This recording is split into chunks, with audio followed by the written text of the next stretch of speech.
할렐루야, 샬롬 샬롬. 오늘도 우리에게 새날을 주신 하나님을 찬양합니다. 어느 시골 교회 목사님이 교회 터에다가 감나무를 심었답니다. 그런데 이 가을만 되면 동네 이 개구장이들이 이 덜 익은 감을 따먹는 바람에 골치가 아프셨답니다. 그래서 생각해낸 것이 이 나무에 팻말을 만들어 걸어 두었는데 그 팻말에는 이렇게 적혀 있었습니다. 하나님께서 모든 것을 지켜보고 계십니다. 그리고 다음 날 이제는 별일 없겠지 하고 감나무에 갔는데 감은 감대로 없어지고 그 팻말에는 댓글이 이렇게 적혀 있었다고 합니다. 그러나 하나님은 비밀을 지켜주십니다. 여러분, 이 비밀이란 당사자 본인과 또 일부 관련된 사람만 알고 있고 그 밖의 타인들에게는 숨겨져서 공개되지 않는 것을 우리가 비밀이라고 합니다. 오늘 우리가 묵상할 본문에도 바로 비밀이 등장하는데요. 그 비밀은 어떤 것인지 같이 알아보도록 하겠습니다. 다 같이 오늘의 말씀을 봉독하겠습니다. 제자들이 예수께 나와 이르되 어찌하여 그들에게 비유로 말씀하시나이까? 대답하여 이르시되 천국의 비밀을 아는 것이 너희에게는 허락되었으나 그들에게는 아니 되었나니 무릇 있는 자는 받아 넉넉하게 되되 없는 자는 그 있는 것도 빼앗기리라. 그러므로 내가 그들에게 비유로 말하는 것은 그들이 보아도 보지 못하며 들어도 듣지 못하며 깨닫지 못함이니라. 이사야의 예언이 그들에게 이루어졌으니 일러스되 너희가 듣기는 들어도 깨닫지 못할 것이요 보기는 보아도 알지 못하리라. 이 백성들의 마음이 완악하여져서 그 귀는 듣기에 둔하고 눈은 감았으니 이는 눈으로 보고 귀로 듣고 마음으로 깨달아 돌이켜 내게 고침을 받을까 두려워함이라 하였느니라. 그러나 너희 눈은 봄으로 너희 귀는 들음으로 복이 있도다. 내가 진실로 너희에게 이르노니 많은 선지자와 이인이 너희가 보는 것들을 보고자 하여도 보지 못하였고 너희가 듣는 것들을 듣고자 하여도 듣지 못하였느니라. 오늘 본문은 어제 씨 뿌린 자의 비유를 말씀하신 예수님에게 제자들이 주님, 이것을 왜 그들에게 비유로 말씀하십니까? 라고 질문하는 것으로 시작이 됩니다. 여러분, 우리도 이것이 좀 궁금하지 않습니까? 예수님은 왜 비유로 말씀하셨을까? 여러분, 우리는 언제 보통 비유를 들어가며 설명을 하나요? 보통 비유를 드는 것은 원래 것을 좀 더 쉽게 이해시키기 위해서 비유를 예를 들어서 설명하는 것이 일반적입니다. 그런데 예수님께서 이 씨 뿌리는 자의 비유 외에도 마태복음 13장에 등장하는 여러 가지 비유를 읽어보면 사실 도대체 이게 무슨 말인지 이해하기가 어려운 것이 사실입니다. 그러면 예수님은 왜 비유를 사용했다고 설명하시나요? 11절에 천국의 비밀을 아는 것이 허락된 사람이 있고 허락되지 않은 사람도 있다는 것입니다. 이 천국의 비밀에서 이 비밀은 영어로 미스테리라고 이렇게 하고요. 이것을 어원 바로 헬라어 미스테리아에서 왔습니다. 여러분, 이 단어는 신비, 불가사의, 또 비밀로 이렇게 번역을 할 수 있는데요.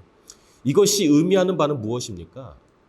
천국의 비밀은 누구나 알 수 있게 드러나 있는 것이 아니라 감춰진 것이고 특별히 선택받은 사람만이 알 수 있는 것이란 의미입니다. 따라서 오늘 본문 이 예수님의 비유는 모두가 똑같이 들었지만 마치 수수께끼처럼 누구는 이것을 이해하고 누구는 도무지 알아들을 수 없었습니다. 바로 이것이 예수님께서 마태복음 13장에서 비유로 말씀하신 의도입니다. 그렇다면 여기서 생기는 의문점이 하나 있습니다. 그렇다면 주님께서 허락된 사람들만 따로 불러서 설명하시면 되지 왜 굳이 허락이 안 된 사람들에게도 동일하게 말씀하셨냐는 것이죠. 그것은 천국 복음은 누구에게나 동일하게 들려져야 하기 때문에 그렇습니다. 기회의 차별이 있어서는 안 된다는 것이죠. 마치 하나님이 그 해를 악인과 선인에게 비추시며 그리고 비를 의로운 자와 불의한 자에게 동일하게 내려주심과 같은 이치입니다. 기회는 공정하게 제공이 되는 것이죠.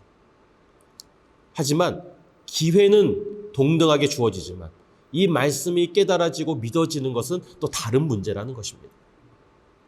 14절에 예수님께서 이사야의 예언을 인용하십니다. 너희가 듣기는 들어도 깨닫지 못하고 보기는 보아도 알아보지 못할 것이다. 여러분, 이 말씀을 조금 다르게 표현하면 이렇게 할 수 있을 것 같습니다. 너희가 듣고 아무리 깨달으려고 해도 못 깨달을 거고 눈을 아무리 크게 뜨고 봐도 못 알아볼 것이다. 여러분, 말씀이 깨달아지고 믿어지는 것은 인간의 노력에 달린 것이 아니라는 말씀입니다. 내 의지로 결정되는 것이 아니라는 말씀이죠. 그 증거가 바로 제자들입니다. 주께서 택하신 이 12제자는 사실 여러분, 그들의 교육의 수준이나 사회적 지위로 보면 사실 예수님의 말씀을 제일 이해 못할 것 같은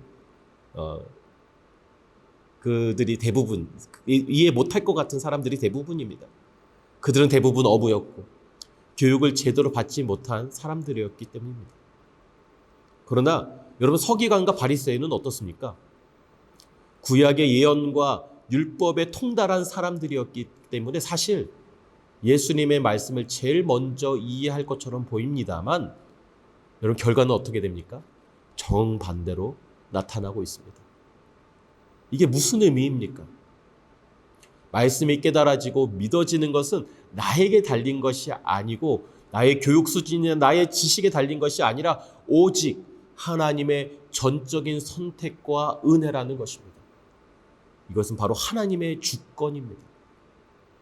그렇다면 여러분, 이 천국의 비밀을 알고 깨달아지는 것은 누구에게 허락된 것입니까? 11절에 보니까 너희에게는 하늘나라의 비밀을 아는 것을 허락했다. 여기서 너희는 누굽니까? 바로 13장 2절에 나오는 많은 무리입니까? 똑똑한 종교 지도자들이었습니까? 아닙니다. 바로 예수님의 이 말씀을 제일 이해하지 못할 것 같은 이 예수님의 12제자입니다. 바로 여기에 우리가 제자의 삶을 살아야 하는 중요한 이유가 있는 것입니다. 천국의 비밀, 하나님의 말씀을 듣고 깨닫는 것이 허락된 그룹이 있는데 그 그룹은 바로 제자 그룹인 것이죠. 공부를 잘 못해도 괜찮은 거예요. 지혜와 지식이 좀 부족해도 상관없습니다.